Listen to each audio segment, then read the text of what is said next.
ನಾನು ಇವತ್ತು ನಮ್ಮ ಬ್ಯಾಂಗ್ಳೂರ್ನಿಂದ ಮಂಗಳೂರು ಕಡೆ ಹೊರಡುವ ಬ್ಯೂಟಿಫುಲ್ ವಿಸ್ಟಾಡೋಮ್ ಟ್ರೈನ್ ಜರ್ನಿಯ ಎಕ್ಸ್ಪೀರಿಯನ್ಸ್ ಅನ್ನ ನಿಮ್ಮ ಹತ್ರ ಶೇರ್ ಮಾಡ್ಕೊಂತೀವಿ. ಈ ವಿಡಿಯೋಲ್ಲಿ ಪ್ರತಿಯೊಂದು ವಿಚಾರನೂ ಇರುತ್ತೆ. ಲೈಕ್ ಟಿಕೆಟ್ ಬುಕ್ಕಿಂಗ್ ಆಗಿರ್ಬೋದು, ಮತ್ತು ಟ್ರೈನಲ್ಲಿ ಏನೇನು ಫೆಸಿಲಿಟೀಸ್ ಇದೆ, ಮತ್ತು ಈ ಟ್ರೈನ್ನ ಎಕ್ಸ್ಪೀರಿಯನ್ಸ್ ಹೇಗಿದೆ, ಇದ್ರ ಬಗ್ಗೆ ಎಲ್ಲ ಎಕ್ಸ್ಪ್ಲೇನ್ ಮಾಡ್ತೀವಿ. ಮತ್ತು ಈ ನಮ್ಮ ವೆಸ್ಟರ್ನ್ ಘಾಟ್ಸ್ನ ಬ್ಯೂಟಿಯನ್ನು ನಿಮಗೆ ತೋರಿಸ್ತೀವಿ. ಮೊದಲನೇದಾಗಿ ಟಿಕೆಟ್ ಬುಕ್ಕಿಂಗ್ ಹೇಗೆ ಮಾಡೋದು ಅಂತ ನೋಡೋಣ ಬನ್ನಿ. Normal train booking, Vistadome train booking ಬೇರೆ ಏನು ವ್ಯತ್ಯಾಸ ಇಲ್ಲ. ಇದೊಂದು ಜಸ್ಟ್ ಒಂದು ಕ್ಯಾಟಗರಿಯಲ್ಲಿ ನಾವು ಸೆಲೆಕ್ಟ್ ಮಾಡ್ಕೊಬೇಕಷ್ಟೇ. ನನ್ನ ಸಜೆಷನ್ ಏನಂದರೆ, ಆದಷ್ಟು 1 month ಬಿಫೋರ್ ಬುಕ್ ಮಾಡ್ಕೊಳೋದಕ್ಕೆ ಟ್ರೈ ಮಾಡಿ. ನಾವು ವೀಕ್ ಡೇ ಟ್ರಾವೆಲ್ ಮಾಡ್ತಾ ಇರೋದ್ರಿಂದ ನಮ್ಮ ಟಿಕೆಟ್ ಪ್ರೈಸ್ ಬಂದು 1395 ರುಪೀಸ್ ಇತ್ತು. ವೀಕೆಂಡ್ಸಲ್ಲಿ ಅಪ್ ಟು 1500 ರೀಚ್ ಆಗುತ್ತೆ ಅಂತ ಇಲ್ಲಿ ಮೆನ್ಷನ್ ಮಾಡಿದ್ದಾರೆ. ನಮ್ಮ ಈ ಬ್ಯೂಟಿಫುಲ್ ಟ್ರೈನ್ನ ಎಂಟ್ರ್ ಆಗ್ತಾ ಇದ್ದಂಗೆ ನಿಮಗೆ ನಮ್ಮ ಎರಡು ಕಡೆನೂ ಲಗೇಜ್ ಇಡೋ ಫೆಸಿಲಿಟೀಸ್ ಮಾಡಿದ್ದಾರೆ. ನಮ್ಮ ಲಗೇಜ್ನ ಇಲ್ಲೇ ಇಟ್ಟು ಆರಾಮಾಗಿ ಹೋಗಿ ಸೀಟಲ್ಲಿ ಕೂತ್ಕೋಬೋದು. ನಮ್ಗೆ ಎಂಟ್ರ್ ಆಗ್ತಾ ಇದ್ದಂಗೆ ಗೊತ್ತಾಗುತ್ತೆ. ಈ ಕೋಚ್ ಬಂದು 80% ನಮ್ಗೆ ಆ ಹೊರಗಿನ ವ್ಯೂ ಕಾಣಿಸೋ ಥರನೇ ಡಿಸೈನ್ ಮಾಡಿದ್ದಾರೆ. ಈ ಸೀಟ್ಸ್ ಬಗ್ಗೆ ಹೇಳ್ಬೇಕಂದ್ರೆ, ಲೈಕ್ ಇದೊಂದು 180 ಡಿಗ್ರಿ ರೊಟೇಟ್ ಆಗುವಂಥ ಸೀಟ್ಸ್ ಇದು. ನೀವೊಂದು 4 ಮೆಂಬರ್ಸ್ ಬಂದರೆ ಫೇಸ್ ಟು ಫೇಸ್ ನಿಮ್ಗೆ ಹೆಂಗೆ ಬೇಕೋ ಹಂಗೆ ಟರ್ನ್ ಮಾಡಿಕೊಂಡು ಕೂತ್ಕೊಂಡು ಎಂಜಾಯ್ ಮಾಡ್ಬೋದು. ಇಬ್ಬರೇ ಬಂದಿದ್ರೆ ಕಂಪ್ಲೀಟ್ ವಿಂಡೋ ಕಡೆ ಟರ್ನ್ ಮಾಡಿಕೊಂಡು ವ್ಯೂನ ನೋಡಿಕೊಂಡು ಎಂಜಾಯ್ ಮಾಡ್ಬೋದು. ಪ್ರತಿಯೊಂದು ಕೋಚ್ ಕೊನೆಯಲ್ಲೂ ಒಂದು ಡೋಮ್ ಅಂತ ಏನು ಹೇಳ್ತಾರಲ್ಲ, ಒಂದು 180 ಡಿಗ್ರಿ ವ್ಯೂ ಕಾಣಿಸೋ ಥರ ಡಿಸೈನ್ ಮಾಡಿದ್ದಾರೆ. ನೀವು ನಡ್ಕೊಂಬಂದು ಈ ಡೋಮಲ್ಲಿ ನಿಂತ್ಕೊಂಡ್ರೆ ನಿಮಗೆ ಕಂಪ್ಲೀಟ್ ವ್ಯೂ ಕಾಣಿಸುತ್ತೆ. ನಮ್ಮ ಬ್ಯಾಂಗ್ಳೂರಿಂದ ಹಾಸನ್ವರೆಗೂ ಓಕೆ, ನಾರ್ಮಲ್ ಟ್ರೈನ್ ಜರ್ನಿ ಥರ ಇರುತ್ತೆ. ಸಕಲೇಶ್ಪುರ ಬಿಡ್ತಾ ಇದ್ದಂಗೆ ನಿಮ್ಮ ಫೋನೆಲ್ಲ, ಕ್ಯಾಮ್ರಾಗಳನ್ನೆಲ್ಲ ರೆಡಿಯಾಗಿ ಇಟ್ಕೊಂಡಿರಿ. ಟನಲ್ಗಳಂತೂ ಅದು ಎಷ್ಟು ಟನಲ್ಗಳಿದೆ, ಒಂದು 20-25 ಟನಲ್ಗಳೊಳಗಡೆ ಟ್ರಾವೆಲ್ ಮಾಡುತ್ತೆ. ಮತ್ತು ಈ ಕರ್ವಲ್ಲಿ ಟ್ರೈನ್ ಟ್ರಾವೆಲ್ ಮಾಡುತ್ತಲ್ಲ, ಒಂದು ಕಾರ್ನರಿಂದ ಇನ್ನೊಂದು ಕಾರ್ನರ್ ಕಾಣಿಸುತ್ತೆ. ಅದನ್ನು ನೋಡೋದಕ್ಕಂತೂ ಬ್ಯೂಟಿಫುಲ್ ಆಗಿರುತ್ತೆ. ನಾನು ಮಂಗಳೂರಿಗೆ ಬೇರೆ ಬೇರೆ ಥರ ಟ್ರಾವೆಲ್ ಮಾಡಿದ್ದೀನಿ. ಬಸ್ಸಲ್ಲಿ ಟ್ರಾವೆಲ್ ಮಾಡಿದ್ದೀನಿ, ಕಾರಲ್ಲಿ ಟ್ರಾವೆಲ್ ಮಾಡಿದ್ದೀನಿ, ಬಟ್ ಟ್ರೈನಲ್ಲಂತೂ ದಿ ಬೆಸ್ಟ್ ಎಕ್ಸ್ಪೀರಿಯನ್ಸ್. ಮತ್ತು ನಮ್ಮ ಈ ವೆಸ್ಟರ್ನ್ ಘಾಟ್ಸ್ ಬೆಟ್ಟಗಳ ಮಧ್ಯ ಸಂಧಿಯಲ್ಲಿ ಎಲ್ಲೋ ಒಂದು ವಾಟರ್ ಫಾಲ್ಸು, ಇದಂತೂ ಅಮೇಝಿಂಗ್ ಎಕ್ಸ್ಪೀರಿಯನ್ಸ್ ಅಂತಲೇ ಹೇಳ್ಬೋದು. ಎಕ್ಸಾಕ್ಟಾಗಿ 4:15ಗೆ ನಾವು ಮಂಗಳೂರು ಜಂಕ್ಷನ್ ರೀಚ್ ಆಗೋದ್ವಿ. ಮಂಗಳೂರು ರೀಚ್ ಆದಮೇಲೆ ನೆಕ್ಸ್ಟ್ ಏನೇನು ಎಕ್ಸ್ಪೀರಿಯನ್ಸ್ ಮಾಡಿದ್ವಿ, ಕಮಾನ್ ಹೇಗಿರುತ್ತೆ ನೋಡೋಣ ಬನ್ನಿ.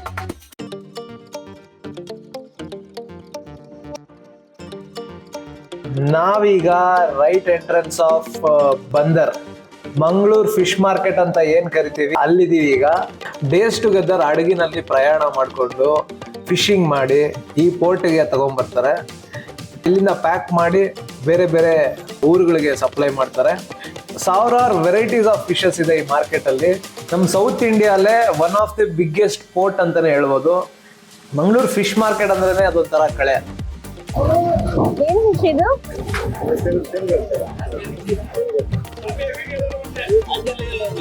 ಇಲ್ಲೊಂದು ಫನ್ನಿ ಪಾರ್ಟ್ ಏನಂದ್ರೆ, ಇವಳನ್ನ ಎಲ್ಲರೂ ಇಲ್ಲಿ ಸೀರಿಯಲ್ ಆಕ್ಟ್ರೆಸ್ ಅನ್ಕೊಂಡ್ಬಿಟ್ಟಿದ್ದಾರೆ.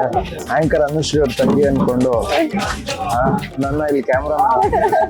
ಇಲ್ಲಿಗೆ ಬರೋ ಫಿಶಸ್ ಪ್ಯಾಕ್ ಮಾಡಿ ಬೇರೆ ಬೇರೆ ಕಡೆ ಕಳಿಸ್ತಾರೆ. ಇಲ್ಲಿ ಸಾವಿರಾರು ವೆರೈಟೀಸ್ ಆಫ್ ಫಿಶಸ್ ಇದೆ. ಇಷ್ಟು ವೆರೈಟೀಸ್ ಆಫ್ ಫಿಶಸ್ ನಿಮಗೆ ಸರೌಂಡಿಂಗಲ್ಲಿ ಎಲ್ಲೂ ಸಿಗೋದಿಲ್ಲ.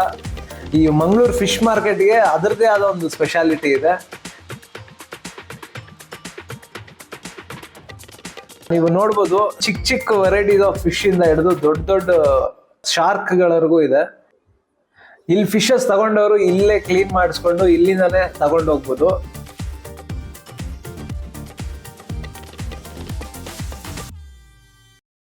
ಕೊರಗಜ್ಜ ಆದಿಸ್ಥಾನಕ್ಕೆ ಬಂದಿದ್ದೀವಿ. ಇಲ್ಲಿ ಕೊರಗ ಅನ್ನೋದು ಒಂದು ಸಮುದಾಯದ ಹೆಸರು. ಬಾಲ್ಯದಲ್ಲೇ ನನ್ನ ತಂದೆ ತಾಯಿಯನ್ನು ಕಳ್ಕೊತಾರೆ. ನೀನು ಕೀಳು ಜಾತಿಯವನು ಅಂತ ತುಂಬ ಅವಮಾನ ಮಾಡ್ತಾರೆ. ಕೊರಗಜ್ಜ ಮಾಯ ಆಗಿ ದೈವವಾಗ್ತಾರೆ. ಎಲೆ ಅಡಿಕೆ, ಚಕ್ಲಿ ಮತ್ತು ಸಾರಾಯಿ ಬಾಟಲ್ ಕೂಡ ಇಟ್ಟಿರ್ತಾರೆ. ಕೊರಗಜ್ಜ ಒಂದು ಪವರ್ಫುಲ್ ದೇವರು ಅಂತಲೇ ಹೇಳ್ಬೋದು. ನೀವು ಕೂಡ ಇಲ್ಲಿಗೆ ಬನ್ನಿ, ನಿಮ್ಮ ಕಷ್ಟಗಳನ್ನು ಹೇಳ್ಕೊಳ್ಳಿ, ದೇವರ ಆಶೀರ್ವಾದ ಪಡ್ಕೊಳ್ಳಿ.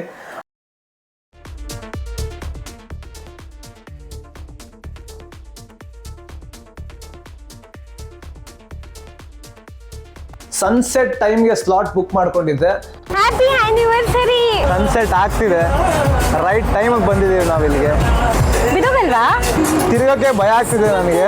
ಈ ಸೀಟ್ ನ ಬೇಕಾದ್ರೆ ಪುಷ್ ಬ್ಯಾಕ್ ಕೂಡ ಮಾಡ್ಬೋದಂತೆ. ಆದ್ರೆ ನಂಗೆ ಅಷ್ಟು ಧೈರ್ಯ ಇಲ್ಲ ಮಾಡೋಷ್ಟು. ಅಲ್ಲಿ ಸ್ವಲ್ಪ ಕೆಳಗೆ ತೋರಿಸ್ತೀರಾ? ಕೆಳಗಡೆ ನನ್ನ ಕೈ ನಡಕ್ತಾ ಇದೆ, ಇಲ್ಲಿ ಕೆಳಗಡೆ ತೋರಿಸ್ಬೇಕಂತೆ. ಅಲ್ಲಿ ಸನ್ಸೆಟ್ ಆಗ್ತಿದೆ.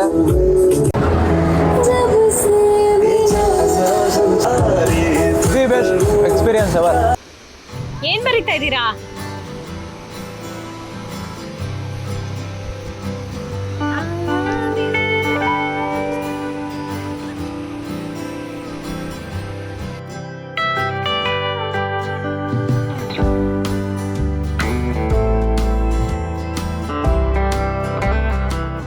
ಹೇ guys, welcome back.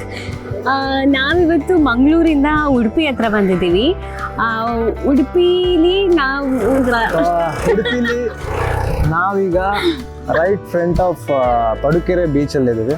Padukere beach ಬಂದು ಮಲ್ಪೆ ಪಕ್ಕದಲ್ಲೇ, ಲೈಕ್ ಒಂದು ಕಿಲೋಮೀಟರ್ ಇರೋಲ್ಲ ಅಷ್ಟೇ. ಇಲ್ಲಿಂದ ಅಟ್ಯಾಚ್ ಆಗಿದೆ ಮಲ್ಪೆ ಬೀಚ್. ಸೊ ನಮ್ಮ ಹೋಮ್ ಸ್ಟೇ ಬಂದು ನಾನು ಹೇಳ್ತೀನಿ ಇಲ್ಲಿ ನೋಡಿ, ಇದು ಬೀಚು ಆ್ಯಂಡ್ ಇದು ನಮ್ಮದು ಹೋಮ್ ಸ್ಟೇ. ಬನ್ನಿ ತೋರಿಸ್ತೀವಿ. ಸೊ ನಮ್ಮ ಹೋಮ್ ಸ್ಟೇ ಹೆಸರು ಬಂದು ಲೀಲಾಸ್ ಬೀಚ್ ಹೌಸ್ ಅಂತ. Leela's beach house. ಸೊ ತುಂಬ ಚೆನ್ನಾಗಿದೆ. ನಾವು ಆನ್ಲೈನೆಲ್ಲ ಬುಕ್ ಮಾಡಿ, ಆನ್ಲೈನಲ್ಲಿ ನೋಡಿ ಒಳ್ಳೆ ರಿವ್ಯೂಸ್ ಎಲ್ಲ ಇತ್ತು, ಅದರಿಂದ ಇಲ್ಲಿ ಬುಕ್ ಮಾಡ್ಕೊಂಡಿದ್ದೀವಿ. ಬನ್ನಿ ನಮ್ಮ ಬೀಚ್ ಹೌಸ್ ಟೂರ್ ತೋರಿಸ್ತೀವಿ ಹೆಂಗಿದೆ. ಆ್ಯಂಡ್ ಇದು ಬಂದು ಎಂಟ್ರೆನ್ಸು. ಇಲ್ಲಿ ಸ್ವಿಂಗ್ ಇದೆ, ನೀವು ಆಟ ಆಡ್ಬೋದು. ಬೇಕಾದ್ರೆ ನೀವು ನೋಡ್ತಾ ಇರ್ಬೋದು, ಅಲ್ಲಿರೋದೇ 2 ರೂಮು. ಆ 2 ರೂಮ್ ಬಂದು ಸಿಂಗಲ್ ಬೆಡ್ರೂಮ್. ಇದು ಬಂದು ಪ್ರೈವೇಟ್ ಹೋಮ್ ಸ್ಟೇ ಆಗಿರೋದ್ರಿಂದ ನಿಮಗೆ ಜಾಸ್ತಿ ಜನ ಇರಲ್ಲ. ಇಲ್ಲೇ ಬಂದು ಬೇಕಾದ್ರೆ ನೀವು ಬೀಚಲ್ಲಿ ಆಟ ಆಡೋದು, ಇಲ್ಲ ಯಾವುದೇ ಥರ ಡಿಸ್ಟರ್ಬೆನ್ಸ್ ಇರೋಲ್ಲ, ಪೀಸ್ಫುಲ್. ನಾವು ಮಲ್ಪೆ ಬೀಚಲ್ಲೆಲ್ಲ ನೋಡಿದ್ವಿ, ತುಂಬ ಜನ ಇರ್ತಾರೆ. ನಾವಿಲ್ಲಿ ಬರೋದೇ ಸ್ವಲ್ಪ ಸ್ಟ್ರೆಸ್ಫುಲ್ ಲೈಫಿಂದ ಸ್ವಲ್ಪ ಪೀಸ್ ಆಗಿರೋಣ ಅಂತ. ಆ್ಯಂಡ್ ಇದು ಬಂದು ಡಬಲ್ ಬೆಡ್ರೂಮ್. ನೀವೇನೋ ಜಾಸ್ತಿ ಜನ ಇದ್ದರೆ ಇಲ್ಲಿ ಈ ರೂಮ್ ಬುಕ್ ಮಾಡ್ಕೋಬೋದು. ಆ್ಯಂಡ್ ಇದೆಲ್ಲ ಆರ್ಟ್ ವರ್ಕ್ ತುಂಬಾ ಚೆನ್ನಾಗಿದೆ. ನೀವು ಪ್ರೈವೇಟಾಗಿ ಏನೋ ಪ್ಲ್ಯಾನ್ ಮಾಡ್ತಾಯಿದ್ರೆ ನೀವು ಆರಾಮ್ಸೆ ಬಂದಿಲ್ಲಿ ನೋಡಿ, ಇಲ್ಲಿ ನೀವು ಬಂದು ಪಾರ್ಟಿ ಕೂಡ ಮಾಡ್ಬೋದು.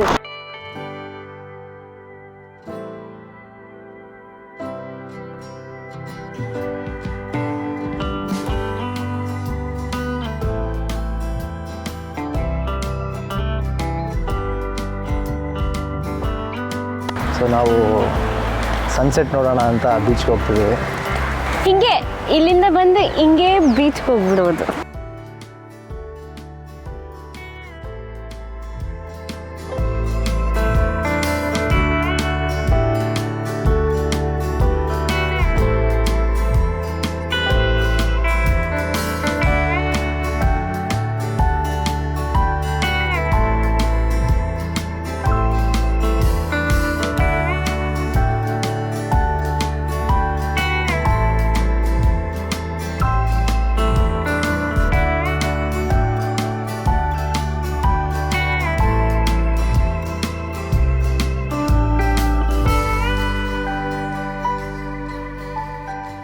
ಉಡುಪಿಗೆ ಬಂದಮೇಲೆ ಟಾಡಿ ಕಲ್ಲು ಇದನ್ನ ಟ್ರೈ ಮಾಡದೆ ಹೋದ್ರೆ ಹೆಂಗೆ. ಇಲ್ಲಿ ಈಗ ನಾನೇ ನಿಂತಿದ್ದೀನಲ್ಲ, ಇದು ಫೆರಿಯಲ್ಲಿ ನಮ್ಮ 2 ವೀಲರು ಕಾರು ಇದನ್ನ ತಗೊಂಡ್ಬಂದ್ರೆ ಒಂದು 15 ಮಿನಿಟ್ಸ್ ರೈಡ್ ಇರುತ್ತೆ. ಫೆರಿ ಇಳಿದ ತಕ್ಷಣ ನಿಮಗೆ ಒಂದು 10 ಮಿನಿಟ್ಸ್ ಬೈಕೆಲ್ಲ ಕಾರಲ್ಲಿ ಬಂದಾಗ ಈ ರೆಸ್ಟೋರೆಂಟ್ ಸಿಗುತ್ತೆ. ಸಮುದ್ರದ ಪಕ್ಕದಲ್ಲೇ ಇದೆ. ಪಾಟಲ್ಲಿ ತಂದು ಕೊಡ್ತಾರೆ. ಎಳ್ನೀರು ಸ್ವಲ್ಪ ಹುಳಿ ಬಂದರೆ ಹೆಂಗಿರುತ್ತೆ, ಸೂಪರ್ ಆಗಿದೆ.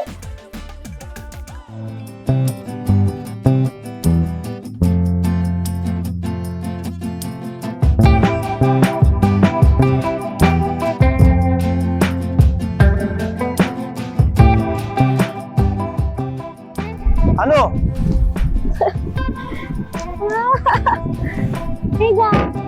ನಾವೀಗ ಯಾವ ಬೀಚಲ್ಲಿ ಇದೀವಿ ಗೊತ್ತಾ?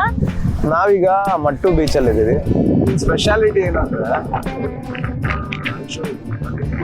ಸಮುದ್ರ ಇದೆ, ಮತ್ತೆ ಇಲ್ಲೇ ನೋಡ್ಬೋದು ಇಲ್ಲಿ ಬ್ಲ್ಯಾಕ್ ವಾಟರ್, ಮತ್ತೆ ನೋಡಿ ಮಧ್ಯದಲ್ಲಿ ರೋಡ್ ಇದೆ. ಪೀಸ್ಫುಲ್ ಆಗಿ ನೀವು ಕಾರ್ ತಗೊಂಡು, 2 ವೀಲರ್ಸ್ ತಗೊಂಡು, ಬೈಕ್ ತಗೊಂಡು ತುಂಬಾ ಚೆನ್ನಾಗಿರುತ್ತೆ. ಅಂಡ್ ಸಮುದ್ರ ನೋಡಕ್ ಮಾತ್ರ ಅಮೇಜಿಂಗ್ ಆಗಿದೆ. ಮತ್ತೆ ಸಮುದ್ರ ತುಂಬಾ ಹತ್ರ ಇದೆ, ಅಲ್ಲಿ ಕಾಣಿಸ್ತಿದೆಯಲ್ಲ, ಅಲ್ಲಿಂದ ವ್ಯೂ ಇದೆ.